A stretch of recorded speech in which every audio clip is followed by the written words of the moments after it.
De retour sur TV Finance, et ça y est, il est 9 h, l'heure de l'ouverture des bourses européennes. Et pour en parler, on fait le point avec Bernard Prats-Desclos. Bonjour Bernard, vous êtes trader pour compte propre, auteur du livre Stratégie de marché. Alors aujourd'hui, mardi, on devrait retrouver des volumes un peu plus normaux qu'hier sur le CAC 40.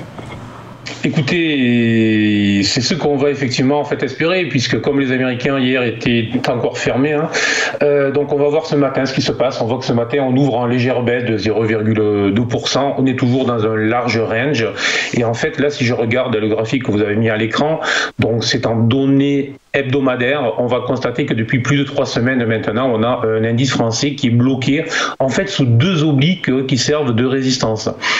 On a une première oblique qui passe par le sommet de 2010, puis le sommet de 2015, et qui vient donc rejoindre le sommet qui, pour le moment, est le sommet qui tient de cette année. Donc tout ça a été extrêmement précis et une véritable horlogerie suisse, je dirais. Et on a même une deuxième oblique, celle-ci est en vert, qui là est en fait le report des 2 creux que l'on avait eu au mois de mars 2020 et d'octobre 2020. Et lorsqu'on reportait cette oblique support au niveau du sommet de juin 2020, on trouvait aussi ce niveau qui bloque. C'est un niveau autour des 6660, 6670, et c'est une résistance claire depuis donc maintenant 2 ou 3 semaines. Alors, il faut aussi noter que depuis 2-3 mois, on a eu plusieurs signaux, plusieurs alertes sur l'indice. On en a eu en avril, on en a eu en fait au mois de mai.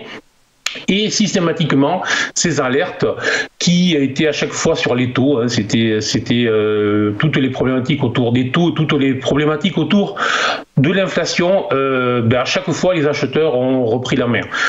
Donc là, après plusieurs alertes et après quand même plus de 6 mois de hausse donc très puissante, on bloque et on latéralise. Donc maintenant, on peut regarder en fait en intraday où c'est que l'on en est et voir si sur la journée, donc on peut trouver des signaux.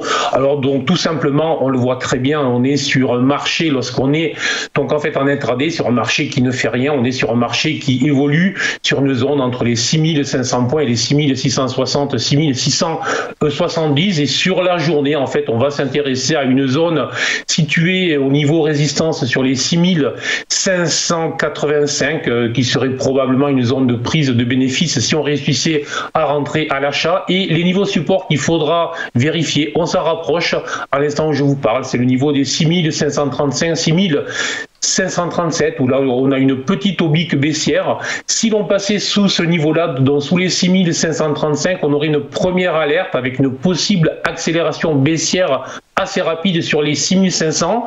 Tant que les 6500 tiennent, c'est le gros niveau en vert que je vous ai mis sur le graphique, il faut considérer que les acheteurs devraient reprendre la main, et il n'y a que la cassure des 6500 points en intraday qui à ce moment-là pourrait donner sur la journée des potentialités baissières. Après, on ne va pas se faire trop d'illusions sur la journée ni sur la semaine. Je pense que tout le monde va attendre la semaine prochaine, voir ce qui se passe avec les résultats. Donc plutôt une semaine où on va être en attente, plutôt ça.